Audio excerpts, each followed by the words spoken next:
दोस्तों सोचिए, अगर आपका बेस्ट फ्रेंड आपको धोखा दे दे तो आप कैसा फील करेंगे। जी हाँ दोस्तों, ये कहानी ऐसे ही लड़के एडमंड डॉन्टिस की है। नाम रिलेटेबल लगे तो हम एडमंड डॉन्टिस को बिलाल कह के कहानी सुनाएंगे। कहानी शुरू होती है एक नाव में, जहाँ हम देखते हैं कि कुछ नावी अपने कैप्टन को बचाने के लिए नजदीक के किसी आइलैंड को ढूंढ रहे हैं। यहाँ हम बिलाल को देखते हैं, जो एक सीधा साधा ईश्वर में बिलीव रखने वाला इंसान है। वही हम बिलाल के बचपन के दोस्त मुरली को देखते हैं। बिलाल को एक आइलैंड दिखाई देता है। वो मुरली को कहता है कि यहाँ हमें कोई डॉक्टर मिल जाएगा। इन्हें दूर ब्रिटिश सोल्जर्स दिखाई देते हैं। बिलाल उन्हें आवाज लगाता है, लेकिन सोल्जर्स इन पर हमला कर देते हैं। मुरली बिलाल अपनी जान बचाने के लिए भागते हैं। वहाँ बिलाल और मुरली एक बंदे को देखते हैं जिसका नाम नेपोलियन बोनापार्ट होता है। ये व्यक्ति फ्रांस का कभी राजा था, जो अब हार चुका है, और ब्रिटिश गवर्नमेंट ने नेपोलियन को इस आइलैंड पर कैद करके रखा हुआ है। दोस्तों, असल में ब्रिटिशर्स को लगा था कि बिलाल और मुरली नेपोलियन के बंदे हैं, जो इसे छुड़वाने आए हैं। नेपोलियन सोल्जर्स को कहता है कि इन्हें चाहे मार डालो, लेकिन ये मेरे आदमी नहीं हैं। बिलाल बताता है कि हम यहाँ अपने कैप्टन का इलाज करवाने आए हैं। फिर बिलाल, मुरली और उनके कैप्टन को नेपोलियन अपने साथ ले जाता है। बिलाल और मुरली बातें कर रहे होते हैं। तभी नेपोलियन का एक बंदा बिलाल को अकेले में बुलाता है और कहता है कि नेपोलियन ने तुम्हारे साथ बात करनी है। नेपोलियन समझ गया था कि बिलाल एक भोला भाला इंसान है, जिसे आसानी से बेवकूफ बनाया जा सकता है। नेपोलियन बिलाल को एक चिट्ठी देता है और कहता है कि अपने कैप्टन को बचाने के लिए जो तुमने बहादुरी दिखाई, उससे मुझे लगता है कि तुम एक नेक इंसान हो। ये मेरी चिट्ठी मेरे एक दोस्त को दे देना, सिर्फ हालचाल पूछने के लिए ही लिखी है और कुछ नहीं। बिलाल मान जाता है। नेपोलियन ने यह भी कहा होता है कि किसी को इस चिट्ठी के बारे में मत बताना, पर मुरली इन दोनों को दूर से देख लेता है। बिलाल वापस सोने के लिए आता है। मुरली पूछता है कि क्या बात हुई, लेकिन बिलाल उसे कुछ नहीं बताता। रात बिलाल और मुरली को एक ब्रिटिश पुलिस वाला उठा के कहता है कि तुम्हारे जाने का समय हो गया है, तुम्हारा कैप्टन मर चुका है। फिर बिलाल और बाकी नाव में बैठ के वापिस शिप में आ जाते हैं। सुबह होती है। बिलाल और बाकी अपने घर अटलांटा पहुंचते हैं, जहां बिलाल की गर्लफ्रेंड नैना उसका वेट कर रही होती है। इधर शिप से उतरते ही शिप का एक सीनियर नावी महेश ऑफिसर प्रदीप को रिपोर्ट करता है कि कैप्टन मर चुके हैं और बिलाल ने शिप को खतरे में डाला था। ये सुन के प्रदीप बिलाल और महेश को अपने ऑफिस में बुलाता है। नैना को बिलाल कहीं दिखाई नहीं देता। उसे मुरली कहता है कि बिलाल ऑफिस गया है, हम बचपन वाली जगह पर चलते हैं, वहीं वो आ जाएगा। दोस्तों, मुरली, बिलाल और नैना बचपन के दोस्त हैं। इधर पूरी बात सुनने के बाद प्रदीप बिलाल को प्रमोट कर देता है, क्योंकि बिलाल ने अपनी जान की परवाह किए बिना कैप्टन को बचाने की कोशिश की थी। दोस्तों, ये सुन के महेश सड़ जाता है, क्योंकि कायदे से कैप्टन उसे बनना था। इधर मुरली नैना पर ट्राई मार रहा होता है और उसे कहता है कि मुझे एक किस दे दो, किसी को कुछ भी पता नहीं चलेगा। लेकिन नैना बिलाल को सच्चे दिल से प्यार करती है। मुरली बिलाल से जेलस फील करता है। बिलाल को जो भी चीज पसंद आती है मुरली वो लेना चाहता है, पर ये बात भोले बिलाल को पता नहीं होती। फिर बिलाल खुशी से झूमता हुआ नैना के पास आता है और उसे बताता है कि मैं शिप का कैप्टन बन गया हूँ, अब हम शादी कर सकते हैं। मुरली पर यह बात सुन के सड़ जाता है और वहाँ से चला जाता है। रात को बिलाल और नैना रोमांटिक मूड में होते हैं। बिलाल कहता है कि मेरे पास रिंग नहीं है, वरना हम अभी शादी कर लेते। नैना लेकिन एक धागा अपनी उंगली में बांध लेती है और कहती है कि यही बहुत है हमारी शादी के लिए। दोस्तों, कहते हैं ना, दुश्मन का दुश्मन दोस्त होता है। मुरली महेश को मिलता है। महेश मुरली से पूछता है कि बिलाल तुम्हारा कब से दोस्त है। मुरली कहता है कि वो मुझे दोस्त तो मानता है, लेकिन मुझसे बातें छुपा के रखता है। महेश पूछता है कि कौन सी बातें। दूसरी तरफ हम देखते हैं कि बिलाल और नैना बिलाल के पिता के साथ पार्टी कर रहे होते हैं, लेकिन वहाँ पुलिस आ जाती है और बिलाल को पकड़ के साथ ले जाती है। जाने से पहले बिलाल नैना को कहता है कि मैं एक दिन में वापस आ जाऊंगा। इन्हें गलत फहमी हुई है। बिलाल को जज किशोर के सामने बिठाया जाता है। किशोर बिलाल को कहता है कि तुम पर देशद्रोह का आरोप लगा है। बिलाल कहता है ये कोई गलत फहमी है, मैं कभी ऐसा कर नहीं सकता। किशोर पूछता है कि तुमने नेपोलियन से आइलैंड पर कोई लेटर लिया था। बिलाल कहता है मैंने ये लेटर पढ़ा नहीं, पर नेपोलियन ने ये लेटर तो सिर्फ एक दोस्त का हालचाल पूछने के लिए मुझे दिया था। लेकिन किशोर बताता है कि इस लेटर में नेपोलियन के भागने का रास्ता है। बिलाल किशोर से माफी मांगता है। किशोर समझ जाता है कि बिलाल को बेवकूफ बनाया गया था। वो उसे जाने को कहता है, लेकिन जाने से पहले किशोर पूछता है कि ये लेटर देना किसको था। बिलाल बताता है कि किसी भानु नाम के व्यक्ति को देना था। ये सुन के किशोर कहता है कि तुमने इस नाम के बारे में किसी से बात तो नहीं की। बिलाल ना करता है। फिर किशोर उस लेटर को आग से जला देता है और कहता है कि मैं तुम्हें अपनी बग्गी में घर तक छोड़ देता हूँ। फिर बिलाल बग्गी में बैठता है, लेकिन वो बग्गी बिलाल को जेल लेके जा रही होती है। बिलाल चीखता है कि मैं बेकसूर हूँ, लेकिन उसकी कोई बात नहीं सुनता। फिर बिलाल पुलिस वालों को चकमा देके वहाँ से भागता है और सीधा मुरली के घर जाता है। मुरली के पिता बड़े रैंक के ऑफिसर थे। बिलाल उम्मीद लेके मुरली के पास आता है कि शायद मेरा दोस्त मुझे बचा ले, लेकिन बिलाल को यहाँ पता चलता है कि वो मुरली ही था जिसने किशोर को लेटर के बारे में बताया था। बिलाल मुरली से पूछता है कि तुमने ऐसा क्यों किया। मुरली कहता है कि तुमने मेरे से लेटर वाली बात क्यों छुपाई थी। मुरली ये भी बताता है कि उस रात उसने वो लेटर जब बिलाल सो गया था तब खोल के पढ़ ली थी। उसे तभी लेटर की सच्चाई पता चल गई थी। बिलाल ये सुन के वहाँ से भागने की कोशिश करता है, लेकिन मुरली तलवारबाज होता है और बिलाल को तलवार पकड़नी भी नहीं आती, जिसके कारण मुरली उसे कहीं जाने नहीं देता। बिलाल मुरली से भीख मांगता है कि मुझे जाने दो, लेकिन मुरली पुलिस के आने तक बिलाल को रोके रखता है। जाने से पहले मुरली बिलाल को शतरंज का राजा देता है और कहता है कि तुम हार गए। इधर किशोर घर आता है और अपने पिता को ऊंची ऊंची गाली देना शुरू करता है। असल में भानु और कोई नहीं किशोर का पिता होता है, जो कभी नेपोलियन की फौज में था। वही नेपोलियन को भगाने की कोशिश कर रहा था। अगर ये बात बाहर पता चल जाती तो किशोर की भी साथ में नौकरी जानी थी और देशद्रोह का इल्जाम भी लगना था। यही कारण था कि किशोर ने अपने आप को बचाने के लिए बेचारे बिलाल को फंसा दिया। फिर बिलाल को उस समय की ऐसी जेल में लाया जाता है जो चट्टानों में बनी थी, जिसके चारों तरफ सिर्फ पानी था। बिलाल जेल की दीवार पर लिखा देखता है कि God will give me justice. यहाँ आके बिलाल वार्डन से यही कहता है कि वो बेकसूर है, उसने कुछ नहीं किया।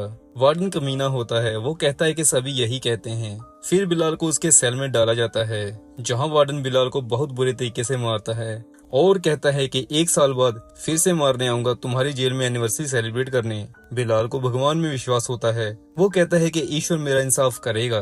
दूसरी तरफ मुरली जानबूझ के नैना और बिलाल के पिता को किशोर के पास लाता है और कहता है कि मैं बिलाल को छुड़वाना चाहता हूँ, लेकिन किशोर कहता है कि बिलाल अब कभी वापस नहीं आएगा, उसने देशद्रोह किया है। दिन बीतते जाते हैं, उधर बिलाल सेल में सड़ रहा होता है। यहाँ मुरली चाल चलता है और बिलाल की झूठी मरने की चिट्ठी नैना को देता है। नैना ये खबर सुन के टूट जाती है। मुरली इस बात का फायदा उठाता है और नैना से शादी कर लेता है। बिलाल को जेल में 1 साल बीत जाता है। वार्डन ने जैसे कहा होता है वो आता है और बिलाल को बेरहमी से मारता है।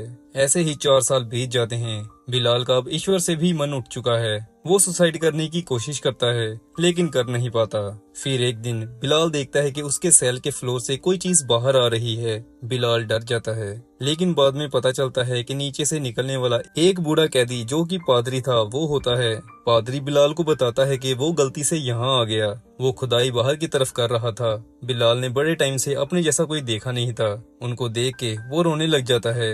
पादरी बिलाल को कहता है कि भगवान में विश्वास रखो, सब ठीक हो जाएगा। बिलाल कहता है कि यहाँ कोई भगवान नहीं है। पादरी बिलाल को फिर अपने साथ अपने सेल में लेके आता है। पादरी का सेल थोड़ा बड़ा होता है, जहाँ पढ़ने को बुक्स और बैठने को टेबल होता है। पादरी बिलाल को कहता है कि भगवान ने हमें मिलाया है, अगर हम इकट्ठे खुदाई करें तो खुदाई करके तकरीबन 8 साल में यहाँ से भाग सकते हैं। 8 साल सुन के बिलाल हंसने लग जाता है, लेकिन पादरी कहता है कि तुम्हें और कोई काम है, कोई मीटिंग है क्या? फिर पादरी कहता है कि मेरी हेल्प करो, मैं तुम्हें इकोनॉमिक्स साइंस सब समझाऊंगा। बिलाल ये सुन के मान जाता है। पादरी कहता है हमारे सेल का छोटा डोर 2 बार खुलता है, एक बार खाना देते समय और दूसरी बार जब हम टॉयलेट करते हैं उसकी वेस्ट बाहर देने के लिए। बस इन दोनों टाइम जेल के कर्मचारी आवाज लगाएंगे और हमें वहाँ होना होगा, बाकी टाइम हम खुदाई करेंगे। फिर बिलाल और पादरी खुदाई करते हैं।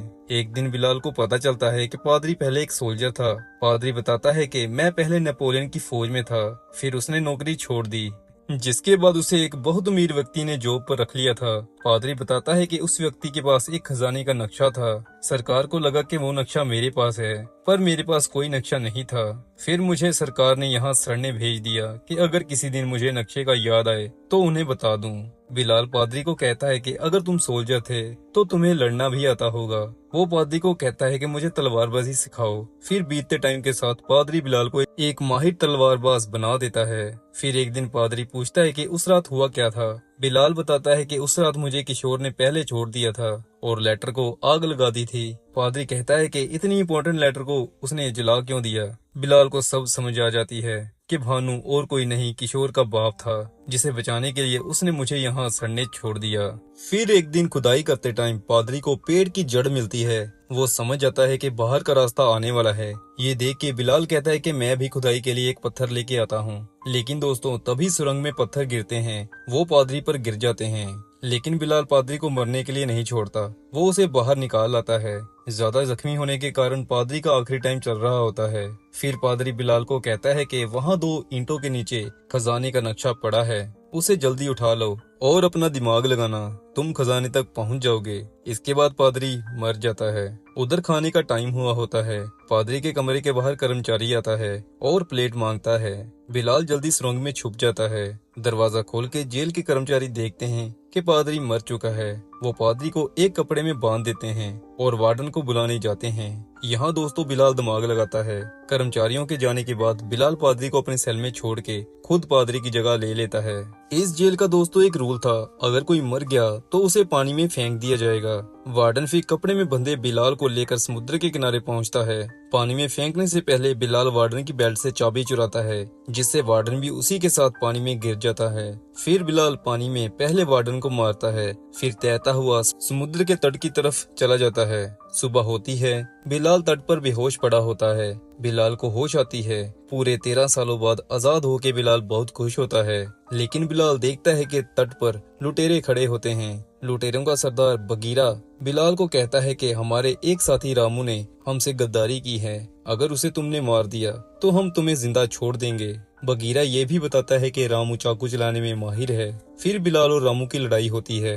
बिलाल अब पहले वाला भोला भाला इंसान जिसे लड़ना नहीं आता वो नहीं था। रामू को बिलाल मिनटों में हरा देता है, लेकिन बिलाल उसे मारता नहीं और बगीरा को कहता है कि हम दोनों को अपनी क्रू में शामिल कर लो। बगीरा मान जाता है। रामू की जान बख्शने के कारण रामू बिलाल को कहता है कि मैं सारी उम्र तुम्हारी गुलामी करूंगा। फिर एक दिन बगीरा की शिप अटलांटा सिटी आती है, जो कभी बिलाल का घर हुआ करती थी। बिलाल सोच में डूबा होता है। बगीरा बिलाल को कहता है कि दोस्त तुम्हारे साथ जो भी हुआ यहाँ शिप में रह के ठीक नहीं हो सकता। फिर बिलाल बगीरा को अलविदा कहता है और कहता है कि किसी दिन मुझे तुम्हारी जरूरत पड़ेगी, तब हम जरूर मिलेंगे।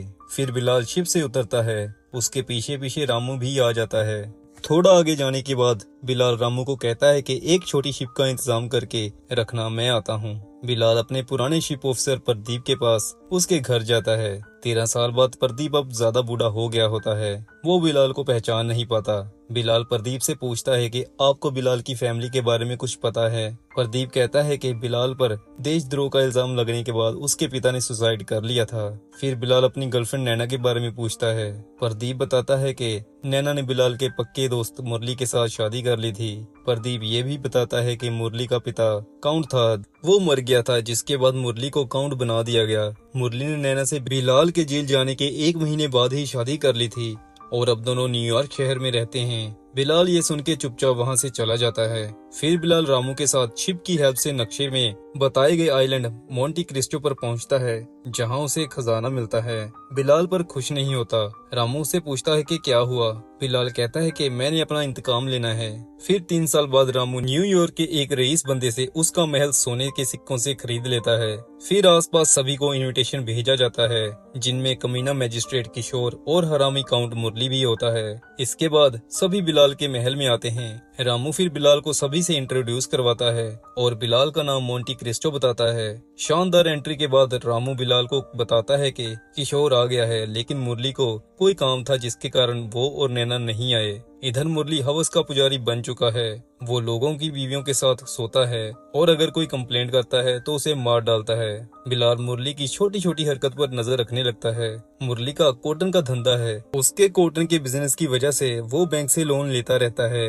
बिलाल प्लान बनाता है और रामू को कहता है कि सभी बैंक्स को कह दो कि मुरली को और लोन ना दिया जाए। मुरली को जब सभी बैंक्स ना कर देते हैं तो वो टेंशन में आ जाता है। मुरली का एक 16 साल का बेटा मुन्ना भी है। वो मुरली से पार्टी करने के लिए इजाजत मांगता है। मुरली हाँ कर देता है। मुन्ना फिर पार्टी में मजे ले रहा होता है। उसे एक लड़की अंधेरे रास्ते पर ले जाती है, जहाँ मुन्ना को लुटेरे पकड़ लेते हैं, लेकिन वहाँ बिलाल आके मुन्ना को बचा लेता है। मुन्ना बिलाल से इम्प्रेस हो जाता है, लेकिन बाद में दिखाया जाता है कि वो लुटेरे और कोई नहीं, बिलाल के पुराने साथी ही थे। बिलाल ने मुन्ना को अपने जाल में फंसाने के लिए ये सब किया था। फिर मुन्ना बिलाल को अपने घर पार्टी पर बुलाता है। बिलाल तो यही चाहता था। बिलाल हाँ कर देता है। फिर पार्टी होती है। बिलाल यानी कि मोंटी क्रिस्टो पार्टी में आता है। मुन्ना पहले बिलाल को अपने पिता मुरली से मिलवाता है। मुरली अपने पुराने दोस्त को पहचान ही नहीं पाता। फिर मुन्ना अपनी माँ नैना को आवाज दे के कहता है कि मोंटी क्रिस्टो से मिल लीजिए। नैना पहली नजर में ही पहचान लेती है कि ये बिलाल है लेकिन बिलाल नैना को शो करता है कि वो कोई और इंसान है। फिर बिलाल मुरली की परमिशन के बाद नैना के साथ डांस करता है। पार्टी में किशोर भी आया होता है। बिलाल किशोर को अपने पास बुलाता है और कहता है कि मुझे आपसे एक बात करनी है। इसके बाद मुरली और किशोर दोनों एकांत में मिलते हैं। मुरली पूछता है कि उसे तुमसे क्या काम था। किशोर बताता है कि इस मोंटी क्रिस्टो को कोई खजाना मिला है, वो उस खजाने को यहाँ लाना चाहता है, जिसके कारण वो मेरी हेल्प मांग रहा है। किशोर कहता है कि हम उसमें से थोड़ा खजाना चोरी कर लेंगे। पार्टी में बिलाल नैना के सामने बैठा होता है। बिलाल अपने बालों में हाथ हिलाता है, जिससे नैना का शक दूर हो जाता है। बिलाल अपनी बग्गी में बैठ के वापस जाने लगता है, लेकिन वहाँ नैना आके बैठ जाती है और वो बिलाल को किस करती है। लेकिन बिलाल कहता है कि मैडम आप ये क्या कर रही हैं, मैं वो नहीं हूँ जो आप समझ रही हैं। फिर बिलाल नैना को वापस महल छोड़ देता है। आगे हमें दोस्तों दिखाया जाता है कि बिलाल का खजाना जिस शिप से आ रहा होता है वो शिप का कैप्टन और कोई नहीं महेश होता है। किशोर के कहने पर जिन बॉक्सेस में सिक्के होते हैं उन्हें दूसरी जगह शिफ्ट कर दिया जाता है, लेकिन शिफ्ट करने वाला बिलाल का पुराना लुटेरा दोस्त बगीरा होता है। इधर बिलाल शिप पर पुलिस का छापा पड़वाता है। चोरी के कारण पुलिस महेश को पकड़ने लगती है। ये देख के महेश बिलाल को मारने लगता है, पर खुद उसके गले में रस्सी का फंदा पड़ जाता है। मरने से पहले बिलाल महेश को बताता है कि 16 साल पहले तुम लोगों ने जिस बिलाल को झूठे केस में जेल करवाई थी मैं वही हूँ। इसके बाद बिलाल किशोर के पास जाता है जो सुहाना बात ले रहा होता है। फिर बिलाल किशोर को वहाँ जानबूझ के 16 साल पहले उसके पिता के कत्ल के बारे में पूछता है। हार कर किशोर कहता है कि मेरे कहने पर ही मुरली ने मेरे पिता को मार डाला था। मेरा पिता नेपोलियन का जासूस था, अगर वो पकड़ा जाता तो मुझे भी जेल हो सकती थी। सुहाना की भाप में बिलाल ने पुलिस को छुपाया होता है। जब किशोर कन्फेस करता है पुलिस वाले उसे पकड़ लेते हैं और वैसे ही बगी में लेके जाने लगते हैं जिस बगी में कभी बिलाल को लेके जाया गया था। बिलाल ने बगी में पिस्तौल रखी होती है कि किशोर खुद को मार ले। किशोर वैसे ही अपने आप को मारने लगता है, लेकिन फिर बिलाल किशोर को कहता है कि मैं मोंटी क्रिस्टो नहीं बिलाल हूँ और तुझे इतनी आसान मौत नहीं आने दूंगा।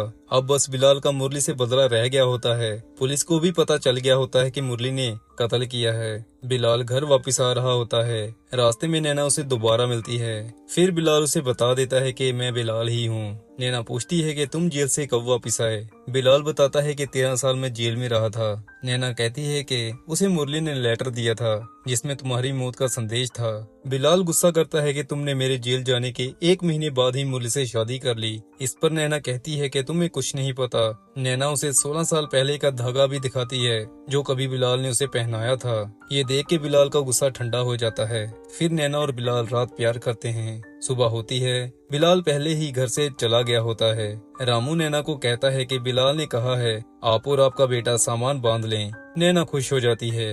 जब नैना वापस घर आती है तो वो देखती है कि मुरली अपना सामान पैक कर रहा है और यहाँ से भागने की प्लानिंग कर रहा है, लेकिन नैना कहती है कि तुम्हारे साथ मैं कहीं नहीं जाऊंगी। मुरली ने जहाँ किशोर की हेल्प से बॉक्स छुपाए थे वहाँ जाता है, लेकिन बॉक्सेस में कुछ नहीं होता। मुरली का पप्पू बिलाल ने बनाया होता है। मुरली बॉक्स में देखता है कि बिलाल ने वही 16 साल पहले वाला शतरंज का राजा रखा होता है। बिलाल फिर अपने पुराने रूप में आता है। मुरली उसे देख के चौंक जाता है। मुरली फिर से तलवार चलाने लगता है, लेकिन इस बार बिलाल उसे एक ही झटके में हरा देता है। फिर बिलाल उसे मारने लगता है, लेकिन लास्ट टाइम पर मुन्ना वहाँ आ जाता है और बिलाल से लड़ने लगता है। वहाँ नैना भी आ जाती है।